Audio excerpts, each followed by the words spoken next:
من الشيطان الرجيم بسم الله الرحمن الرحيم قال تعالى فسبح بحمد ربك واستغفره إنه كان توابا أو كما قال ومن لم يتب فأولئك هم الظالمون صدق الله العظيم إن الله وملائكته يصلون على النبي یا ایھا الذین آمنوا صلوا علیہ وسلموا تسلیما۔ حضور کی بارگاہ میں ہدیہ درود و سلام پیش کیجیے۔ الصلاۃ والسلام علیک یا رسول اللہ، الصلاۃ والسلام علیک یا رسول اللہ، الصلاۃ والسلام علیک یا شفیع المذنبین، الصلاۃ والسلام علیک یا رحمۃ للعالمین۔ معزز و مقتدر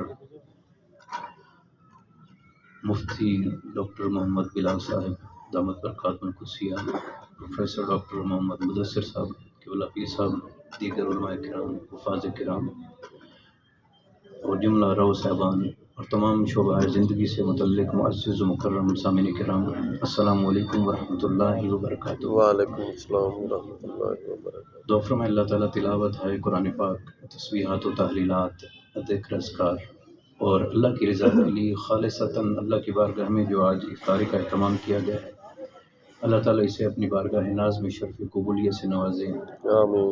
اور اس کے طفیل اللہ تعالیٰ مرحوم دلاور حسین صاحب رحمۃ اللہ تعالیٰ علیہ ان کے درجات بلند فرمائے، آمین۔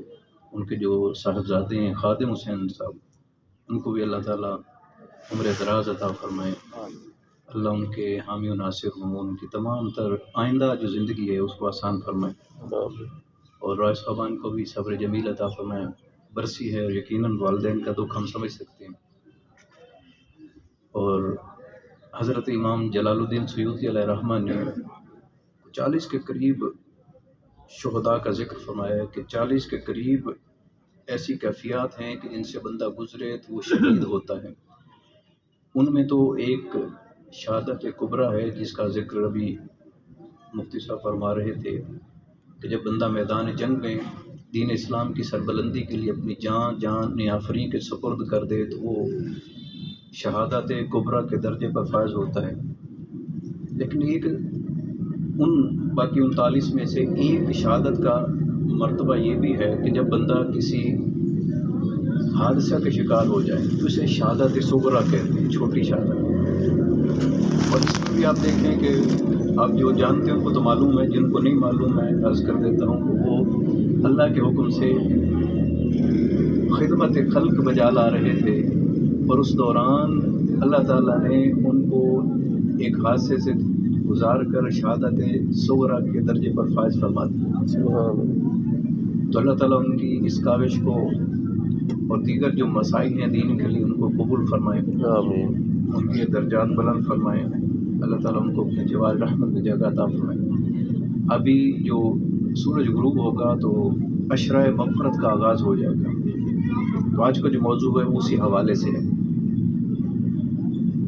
کہ عشرہ رحمت سے ہم نکل کر عشرہ مغفرت میں داخل ہو رہے ہیں، تو ہم نے اس کے لیے اہتمام کرنا ہے کہ تاجدار کائنات صلی اللہ تعالیٰ علیہ وآلہ وسلم ایک دن ممبر پر چڑھ رہے ہیں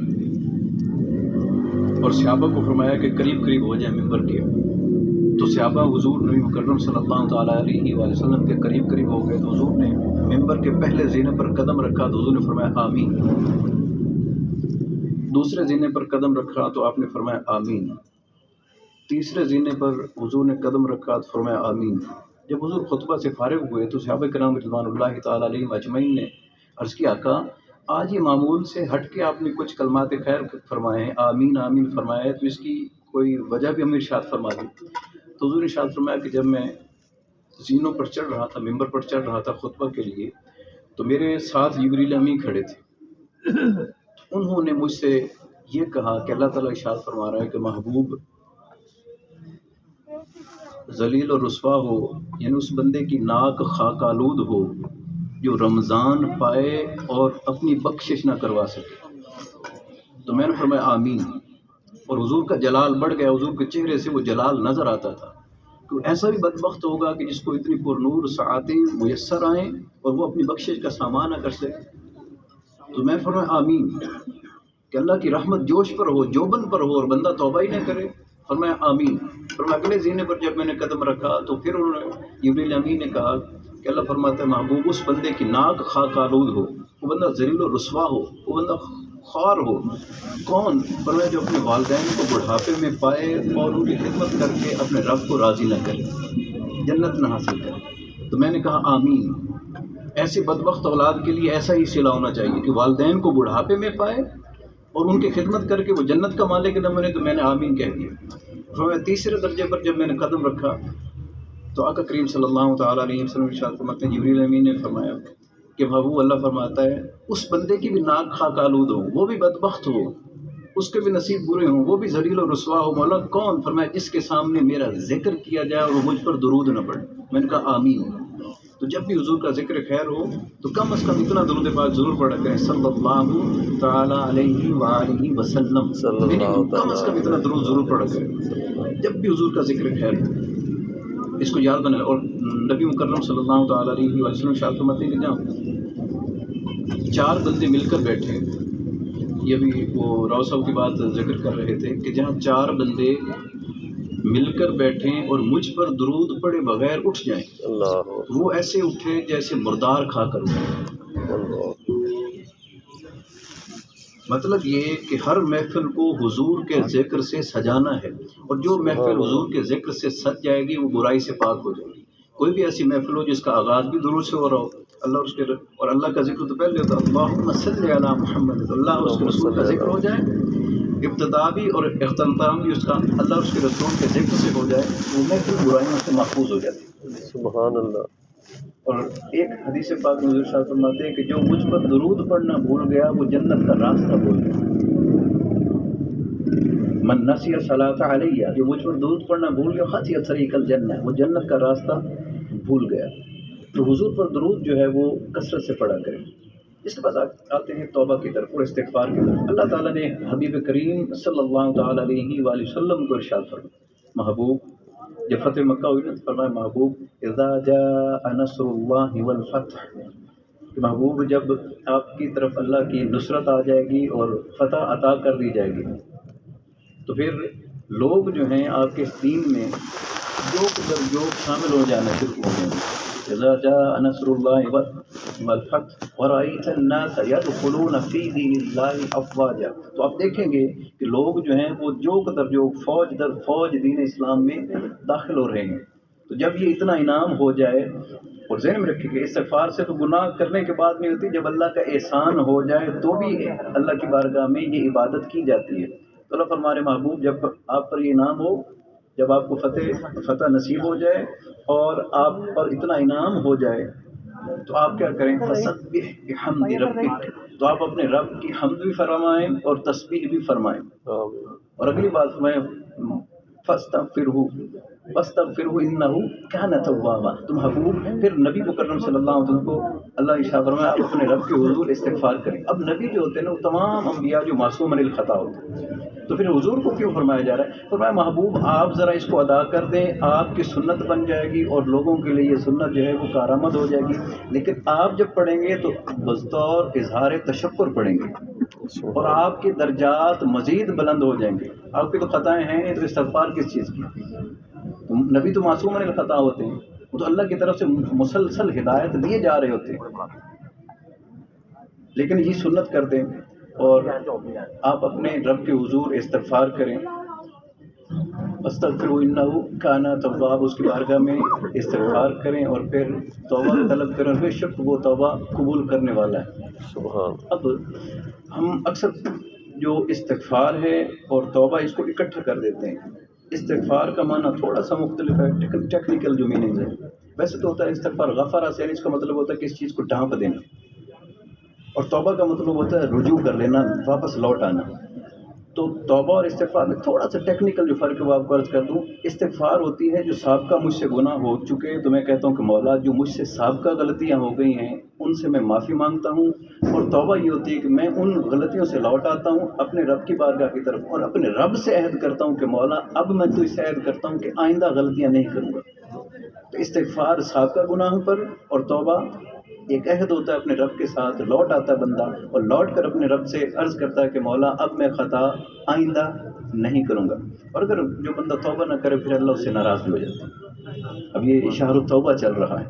جیسے میں نے حدیث پاک کا ایک حصہ آپ کے سامنے تلاوت کیا کہ حضور صلی اللہ علیہ وسلم فرماتے ہیں کہ جس نے اس ماہ مبارک میں اپنی توبہ کا اہتمام نہ کیا تو اس کی ناک خاک آلود ہو. تو ہمیں اس ماہ مبارک میں توبہ کا اہتمام کرنا ہے اور پہلی فرصت میں کرنا ہے. حضور صلی اللہ علیہ وسلم فرماتے ہیں جس نے توبہ کو کل پر چھوڑ دیا تو ہو سکتا ہے اسے موت توبہ کی مہلت ہی نہ دے. میں کل پر چھوڑ دوں، کل توبہ کروں گا اور کل میرے لیے آئی نہ، میری آج ہی آخری رات ہوئی. تو ہر رات اللہ کی بارگاہ میں صدق کے دل کے ساتھ توبہ کر کے سویا کرے اور دل سے توبہ کیا کریں. زبان سے ایسے کلمات ادا کر دینے سے توبہ نہیں ہوتی. حضرت سیدنا قرآن پاک میں نوح علیہ السلام کی امت ان کے پاس آ گئی تو وہ انہوں نے حضور قحط پڑ گیا. اب قحط پڑ گیا تھا تو ہونا تو یہ چاہیے تھا کہ دعا مانگی جانی چاہیے تھی اللہ کی بارگاہ میں. تو حضرت سیدنا نوح علیہ السلام نے فرمایا آپ اللہ کی بارگاہ میں استغفار کریں، اللہ کی بارگاہ میں استغفار کریں اور اس کے بدلے اللہ تعالیٰ آپ کو موسلا دھار بارش بھی عطا فرمائے گا، آپ کو پھلوں کی فراوانی بھی عطا فرمائے گا، آپ کو اولاد بھی عطا فرمائے گا اور دیگر نعمتیں جو ہیں وہ اللہ تعالیٰ وہ بھی عطا فرما دے گا. تو استغفار کرنے سے یہ بھی ایک عبادت کا حصہ ہے. تو جب استغفار کرتے ہیں اللہ کی بارگاہ میں تو اللہ تعالیٰ خوش ہوتے ہیں اور اللہ تعالیٰ اس بندے کو نواز دیتے ہیں.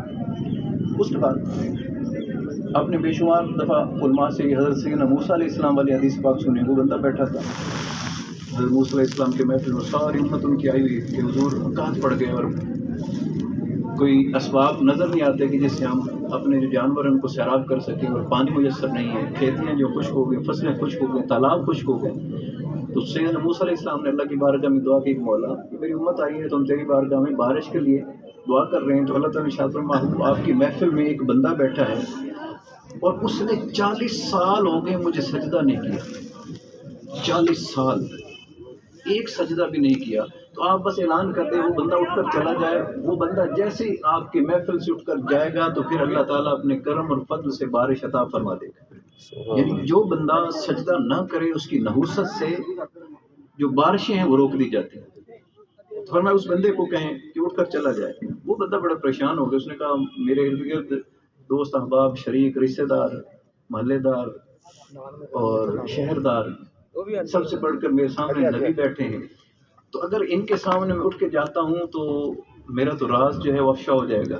اس نے بغیر کوئی حرکت کیے، بغیر ہونٹ ہلائے وہیں بیٹھے بیٹھے اپنے رب کی بارگاہ میں عرض کی مولا ساری عمر تو نے میرے بھرم رکھے ہیں، اگر آج تو میرا بھرم رکھ لینا تو میں تیرے ساتھ عہد کرتا ہوں کہ آج کے بعد میں کوئی خطا نہیں کروں گا اور سجدہ بھی تیری بارگاہ میں کرتا رہوں گا اور جو بھی نیکی ہوگی وہ بجا لاتا رہوں گا. اس کا یہ کہنا تھا، اس نے دل سے کہا تھا. تو اللہ تعالیٰ نے فوراً بارش عطا فرمائی. جیسے وہ بارش آ گئی تو لوگ کہہ رہے تو حضور بندہ تو اٹھا نہیں ابھی. تو بارش آ گئی تو فرمایا میں اللہ کی بارگاہ سے پھر عرض کرتا ہوں آج کی مولا وہ بندہ تو اٹھا نہیں ہے.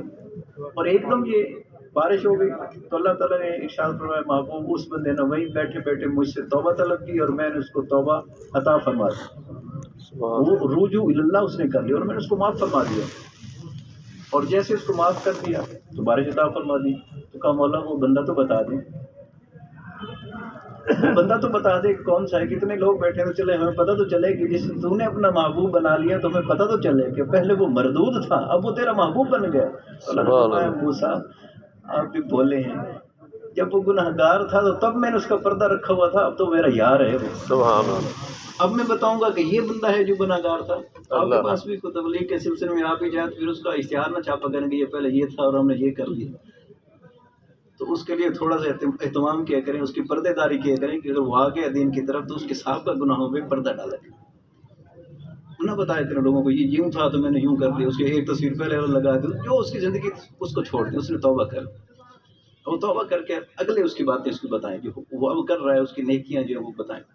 تو فرمایا پہلے وہ میرا ناپسندیدہ تھا، مردود تھا، تو اس کی میں نے پردے داری کی ہوئی تھی. اب تو وہ میرا محبوب بن گیا تو محبوب کے عیب کون بتاتا ہے؟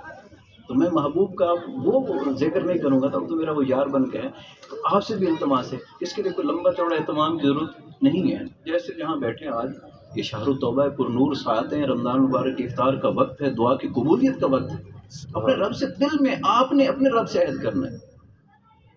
اور جیسے اپنے رب سے آپ عہد کریں گے کہ مولا ہم تیرے حضور صدق کے دل کے ساتھ استغفار کرتے ہیں سابقہ گناہوں کی اور آئندہ گناہوں سے بچنے کا عہد کرتے ہیں، توبہ کرتے ہیں اور رجوع اللہ کرتے ہیں، اللہ تعالیٰ اتنے خوش ہوتے ہیں، اتنے خوش ہوتے ہیں. حدیث پاک سنیں آپ کو رشک آئے گا. حضور شاہ فرماتے ہیں کہ اللہ توبہ کرنے والے سے اتنا خوش ہوتا ہے، اتنا خوش ہوتا ہے. حضور کتنا خوش ہوتا ہے؟ فرمایا ایک قصہ سنیں. فرمایا ایک بنی اسرائیل میں بندہ تھا، تو اس کا جو زیادہ راہ لے کے وہ کسی صحرا سے گزر رہا تھا، اور ایک درخت آیا، پورے صحرا میں ایک ہی درخت تھا. تو نے کہ چلے تھوڑی دیر سستا لیتا. جیسے سستانے کے لیے وہ وہاں بیٹھا تو اس کی سواری گم ہو گئی. آنکھ کھلی تو سواری نہیں ہے، اس پہ توشہ تھا، مشروب تھے، زیادہ راہ تھی. کہا کہ وہ سارا کچھ چلا کہ نہ آگے جا سکتا ہوں نہ پیچھے جا سکتا ہوں، دونوں طرف موت ہے. تو نے کہا یہیں بیٹھ کے اپنی زندگی کی آخری سانسیں جو ان کو گنتا ہوں اور فوت ہو جاؤں، سسک کر مر جاؤں گا. کہتے ہیں وہ بیٹھا اور آنکھیں بند کی اور اس کو ایسے اونگ آئی، ایک دم اس کو آہٹ سنائی دی. تو آنکھیں کھولی تو کیا دیکھا کہ سواری، زیادہ راہ، توشہ اور پانی سمیت آئی کھڑی ہے. تو اتنا خوش ہوا، اتنا خوش ہوا. صحابہ سے پوچھو حضور، صحابہ بتاؤ وہ بندہ کتنا خوش ہوا ہوگا. تو صحابہ عرض کرتے حضور اس کو جب زندگی مل گئی، جس بندے کو تختہ دار سے تو اتار دے، اس کا وارث معاف کر دے، تو اس کو پوچھا جائے نا کہ تجھے کتنی خوشی ہوئی ہے. تو فرمایا محبوب اس کو تو زندگی مل گئی تھی تو وہ بڑا خوش ہوا ہوگا. فرمایا ہاں وہ بڑا خوش ہوا ہوگا، اتنا خوش ہوا کہ اس کو اپنے الفاظ پہ کنٹرول نہ رہا. وہ یہ کہہ بیٹھا کہ اے میرے مالک، میں تیرا رب ہوں اور نعوذ باللہ من ذالک تو میرا بندہ ہے. وہ بھول گیا یہ کہتے ہوئے، یعنی اتنا خوش ہوا. تو فرمایا بتا اس کو کتنی خوشی ہو. فرمایا محبوب اس کو تو بڑی خوشی ہوئی ہوگی. تو حضور شاہ فرماتے ہیں جتنی اس بندے کو اپنی زندگی ملنے پر خوشی ہوگی، اللہ تعالیٰ جو بندہ گناہ گار ہوتا ہے جب اللہ کی بارگاہ میں آتا ہے تو اللہ اس سواری والے بندے سے بھی کہیں زیادہ خوش ہوتے ہیں کہ یہ بندہ لوٹ کر میری بارگاہ میں آ گیا. یہ ماہ مبارک ہے تو لوٹ آئیے اللہ کی بارگاہ میں، اور اس کے لیے وقت کوئی نہیں ہے. جب بھی مہلت ملے، پہلی فرصت میں اللہ کی بارگاہ میں توبہ کرنی چاہیے. حضور سیدنا ابو ہریرہ رضی اللہ تعالیٰ ایک دن بیٹھے حضور کی بارگاہ میں، اور ایک کافر آیا، نان مسلم، اور حضور کی بارگاہ میں بیٹھا، اور اس کی عمر تھی 96 برس. اور آ کر بیٹھا، اس کی یہ ابر جو تھے نا اتنے بوڑھے ہو گئے تھے، وہ ڈھلا کر آنکھوں کے اوپر تھے، اور سوٹے ٹیک کے وہ پہنچا حضور کی بارگاہ میں اور بڑے ہی ادب کے ساتھ بیٹھ گیا. اور پہلے بڑی مشکل سے آنکھ کھول کے نا وہ اپنے وہ پلکیں اٹھائیں بڑی مشکل سے، اور حضور کا چہرہ دیکھا کہ مزاج رسول کیا ہے، اگلی بات کروں کہ نہ کروں. جب حضور کی طرف دیکھا تو حضور تو متوجہ ہو جاتے تھے. جب حضور بات فرماتے ہیں تو حضور کبھی سر گھما کے بات نہیں فرماتے، حضور سینہ گھما کر بات فرماتے. یعنی حضور اپنا سینہ مبارک اس بندے کی طرف گھما لیتے، اس بندے کو پتہ چلتا ہے کہ حضور میری ہی بات سن رہے ہیں. حضور کو جب متوجہ دیکھا نا تو اب بڑی شرمندگی کے ساتھ عرض کرتا حضور میں کافر ہوں، اللہ ساری زندگی سیاکاری میں گزار دی ہے، دفتر سارا سیاہ ہے، ایک نیکی بھی نہیں ہے بلے میں، گناہ گار ہوں، سیاکار ہوں. اب اگر آپ مجھے حکم دیں نماز پڑھوں تو نماز تو پڑھوں گا، لیکن اس کا حق ادا نہیں ہوگا. بوڑھا ہوگا، رکوع صحیح نہیں ہوگا، قیام صحیح نہیں ہوگا، سجود صحیح نہیں ہوگا، اقامت صحیح نہیں ہوگا، جلسہ صحیح نہیں ہوگا. اور اگر آپ مجھے جہاد کو حکم دیں تو مجھ سے تو لاٹھی نہیں اٹھائی جاتی، میں تلوار کیا اٹھاؤں گا، اٹھا کر چلاؤں گا کیا، نہیں چلا سکتا. اگر آپ مجھے حکم دیں کہ صدقہ اور خیرات کر تو میں تو کما ہی نہیں سکتا، ضعیف ہوں، تو کماؤں گا تو پھر صدقہ کروں گا تو وہ بھی نہیں کر سکتا. اور پھر چہرہ مصطفیٰ کو دیکھتے، پھر نیچے بات، پھر چہرہ مصطفیٰ کو دیکھتے کہ مزاج رسول کے ساتھ ساتھ بات بھی کرتے جاتے. اور اگلی بات جب کی نا تو پھر ایک کیفیت بن گئی، صحابہ بیٹھے کیفیت بن گئی. عرض کرتے حضور یہ ساری خطائیں لے کر اگر میں اللہ کی بارگاہ میں توبہ کروں تو میرا رب مجھے معاف کر دے گا. دکھ کے ساتھ جب تو ویسے عادتاً جیسے بار بار دیکھ رہے، چہرہ مصطفیٰ کو دیکھا تو حضور کی چشمان مبارک سے آنسو تھے. یہ بابا 96 سال کی عمر میں اس کو توبہ یاد تو آ گئی، اللہ اس کو استغفار یاد تو آ گئی. تو حضور نبی مکرم صلی اللہ علیہ وسلم کی چشمان مبارک سے آنسو. فرمایا آقا میں اگر توبہ کر لوں اور اسلام قبول کر لوں تو میرے گناہ معاف کر دیے جائیں گے؟ تو حضور ارشاد فرمایا ہاں اگر تو توبہ کر لے اور دائرہ اسلام میں داخل ہو جائے تو میں تجھے گارنٹی دیتا ہوں جنت کی، اللہ تعالیٰ تجھے جنت عطا فرمائے گا اگر تو توبہ کر لے اور اللہ کی بارگاہ کی طرف لوٹ آئے. تو وہ تو کافر تھا، اور کافر ہونے کے باوجود، اتنے سیاکاری ہونے کے باوجود اگر توبہ کر لے تو اللہ تعالیٰ اس کو اپنا محبوب بنا لیتا ہے اور اس کی توبہ قبول کر لی جاتی ہے. ہم تو الحمدللہ مسلمان ہیں، اگر ہم سے سابقہ کو غلطی، کوئی خطا، کوئی بھول ہوئی ہے اس کو یاد کریں اور اللہ کا بارگاہ میں توبہ کریں. آخری حدیث ہوا کہ اختتام کرتے ہیں. تاجدار کائنات صلی اللہ تعالیٰ علیہ وآلہ وسلم ارشاد فرماتے جب بندہ شرمندہ ہوتا ہے تو حدیث پاک میں الندم توبہ، جو ندامت ہے نا یہ توبہ ہے کہ بندہ شرمسار ہو جائے. تو حضور شاہ فرماتے جب بندہ اللہ کی بارگاہ میں شرمسار ہوتا ہے کہ مولا مجھ سے بڑی خطائیں ہو گئی، اور شرمسار ہو کر اپنے ہتھیار ڈال دیتا ہے، سرنڈر کر دیتا ہے اور مصلی بچھاتا ہے کسی کونے میں، دنیا کے کسی کونے میں مصلی بچھا کے سجدے میں سر رکھتا ہے اور سبحان ربی الاعلی کہتا ہے اور ساتھ اپنے رب سے استغفار کرتا ہے، استغفر اللہ ربی من کل ذنب واتوب الیہ. پتہ نہیں کتنے سالوں سے بھاگا ہوا تھا، ابسکانڈر تھا، مفرور تھا، اور آج اپنے رب کی بارگاہ میں آ گیا. تو حدیث پاک میں آتا ہے کہ بندہ سجدہ زمین پر کرتا ہے اور اس سجدے کی دھومیں عرش پر مچ جاتی ہیں. سبحان اللہ. اللہ تعالیٰ جبریل امی کو بلاتے، جبریل آ جلدی آ تجھے ایک منظر دکھاؤں. جبریل آ جاتے، مولا حکم. اللہ ارشاد فرماتا ہے وہ دیکھ وہ بندہ فلاں بستی میں فلاں گلی میں مجھے سجدہ کر رہا ہے. تو مولا بندے تو تجھے بے شمار سجدے کر رہے ہیں، تو یہ تو انوکھا بندہ ہے. فرمایا ہاں یہ انوکھا ہے، باقی تو پہلے مجھے سجدہ کرتے رہتے ہیں، توبہ اور استغفار کرتے رہتے ہیں، میری بارگاہ میں آتے رہتے ہیں. لیکن یہ وہ بندہ ہے جو پتہ نہیں کتنے سالوں سے بھاگا ہوا تھا. سبحان آج اس کو پتہ چلا ہے کہ اس کا میرے سوا کوئی نہیں. اللہ. آج اس کو پتہ چل گیا، آج اس کو احساس ہو گیا ہے کہ میرے رب کے در کے سوا کوئی در نہیں ہے. مولا یہ کہتا کیا ہے؟ تو جبریل امین کو اللہ تعالیٰ ارشاد فرماتا یہ کہتا مولا تو میرا رب ہے، تو نے مجھے تخلیق فرمایا ہے، تو میرا پالنے والا ہے، تو میرا مالک ہے. مولا میں تیری بارگاہ میں آؤں، گناہ اور سیاکاریاں بڑی زیادہ ہیں اور خطائیں اتنی ہیں کہ گنواؤں تو گنوا نہیں سکتا، اور تیری بارگاہ میں آ گیا ہوں تو مجھے اپنے کرم اور فضل سے معاف فرما. آمین. اور اگلی بات اس نے دردناک کی کہ مولا اگر آج تو نے مجھے معاف نہ فرمایا تو میں کہیں کا بھی نہیں رہوں گا، اللہ. میں کہیں کا بھی نہیں رہوں گا. تو جب اس نے یہ کہا نا کہ میں کہیں کا بھی نہیں رہوں گا تو اللہ تعالیٰ کی رحمت جو ہے نا جوش میں فرمایا جبریل بتا اس کو کیا کہیں. تو جبریل عرض کرتے مولا جب وہ یہ کہہ رہا ہے کہ میں کہیں کا بھی نہیں رہوں گا، مردود ہو جاؤں گا، تو جب تیری بارگاہ سے دھتکار دیا گیا تو وہ تو کہیں کا ہی نہیں رہے گا. تو مولا میں بھی درخواست کرتا ہوں کہ اس کے گناہوں کو معاف فرما دے. تو اللہ فرماتے جبریل پھر گواہ ہو جا میں نے اس کے سارے گناہوں کو معاف فرما دیا. سبحان اللہ. اب وہ گھڑی ہماری زندگی میں کب آئے گی؟ دنیا داری ادھر ہی چلتی رہے گی، اور اس کو کرنا بھی چاہیے. اسلام نے دین اور دنیا کو علیحدہ علیحدہ نہیں کیا. اسی دنیا میں رہ کر ہم نے اچھا ہونا ہے. روزہ اسی کی تو مثال دے رہا ہمیں کہ روزہ بھی آپ رکھیں گے اور دن کام بھی کریں گے اور کام کر کے بتائیں گے. روزے کا پتہ نہیں کس کو روزہ ہے اور کس کو نہیں ہے. اس لیے فرمایا کہ روزہ میرے لیے اور میں ہی اس کی جزا ہوں یا میں ہی اس کی جزا دوں گا. اور اس کے لیے الفاظ مرصع اور سجے ہوئے الفاظ کی ضرورت نہیں. ایک حکایت سننے اور اختتام. ایک بندہ تھا، وہ چلا گیا حرم میں. جو حرم میں گیا تو اس کو عمرے کا طریقہ نہیں آتا تھا، تو اس نے اپنے کسی ساتھ لے لیا مفتی صاحب جیسے کہ مجھے ذرا عمرہ کروا دو. تو انہوں نے کہا جی آپ احرام باندھ لیں. مکاح سے احرام بندھوا دیے.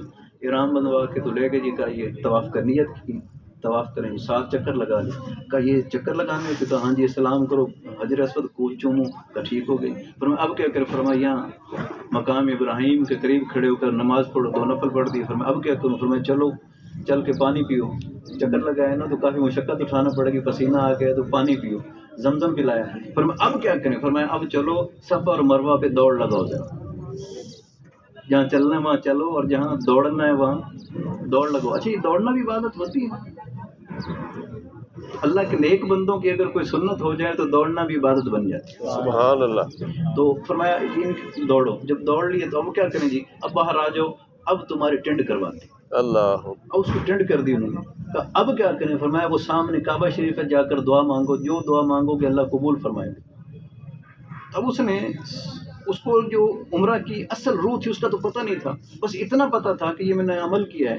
تو اب وہ دعا مانگ رہا دل میں کھڑے ہو کر مولا ہمارے گاؤں میں جب کوئی چور پکڑا جاتا ہے تو اس کو بھی شہر کے 7 چکر لگواتے ہیں، اس کو بھی گلی میں ادھر ادھر گھماتے ہیں، اس کے بھی کپڑے پھاڑ دیتے ہیں، جوتے شوتے اس کے اتر جاتے ہیں. میں نے بھی جوتے اتارے ہوئے، کپڑے بھی میں نے انسلے پہنے ہوئے، اور اس کی ہم ٹینڈ بھی کر دیتے ہیں کہ تاکہ اس کی حد تک آج چیز کو کروائی جائے. اللہ. تو میں نے وہ ٹینڈ بھی کروا لی. تو مولا یہ ساری سزا تو میں نے بھگت لیے، تو اب تو معاف فرما دے مجھے. تو کیا خبر اس کی یہ بھولی بھولی دعا اللہ کو پسند آ گئی. اس کو الفاظ لمبے چوڑے نہیں آتے تھے، بس اخلاص اللہ دیکھتا ہے. جیسے اللہ فرماتا ہے نا، میں تمہاری قربانی کی جانور اور گوشت کو نہیں دیکھتا، میں تو اخلاص کو دیکھتا ہوں. جس اخلاص کے ساتھ تم قربانی کر رہے ہو، تو اخلاص کے ساتھ جس نے عمرہ کر لیا اس کو دعائیں لمبی لمبی نہیں آتی تھی. اس نے اتنی دعا مانگی ہو، کیا خبر اوپر سے آواز آئی ہو، میرے بھولے بھولے بندے جا تجھے معاف کی. اللہ تعالیٰ سے دعا ہے کہ اللہ تعالیٰ پہلی فرصت میں صدق کے دل کے ساتھ توبہ کرنے کی توفیق عطا. اگلا عشرہ جو ہے یہ عشرہ استغفار ہے، کثرت سے استغفار کریں. اور اگلا جو ہے وہ جہنم سے نجات کا عشرہ ہے، اس میں اعتکاف کی ترکیب بنائیں، کوئی اعتکاف کریں.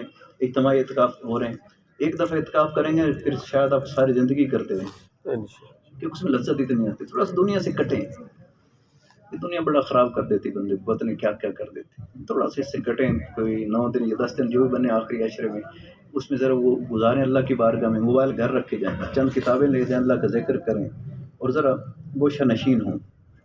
وہ یاد ہے میرے سسر صاحب پیر سید خیر رسول شاہ صاحب فرمایا کرتے تھے، یار آپ دل کرتا میں نا تقریریں چھوڑ کے گوشہ نشینی اختیار کروں. یہ کیفیت آتی بندے کے اوپر، بندے کا دل کرتا ہے کہ اس دنیا کے جھمیلوں سے نکل کر میں رب سے لو لگاؤں. تھوڑا سا وقت نکالیں، پوری زندگی 60 سال 50 سال گزار چکے ہیں تو 10 دن اللہ کے لیے بھی گزار دیں. مسجد میں جا کر بیٹھیں، اعتکاف کریں. اللہ تعالیٰ سے دعا ہے کہ اللہ تعالیٰ مرحوم دلاور حسین صاحب کو اپنے جوار رحمت دی جگہ عطا فرمائے. ختم پاک ہو کر دعا ہو وما علینا الا البلاغ. حضرات محترم، ہم سب کی خوش نصیبی ہے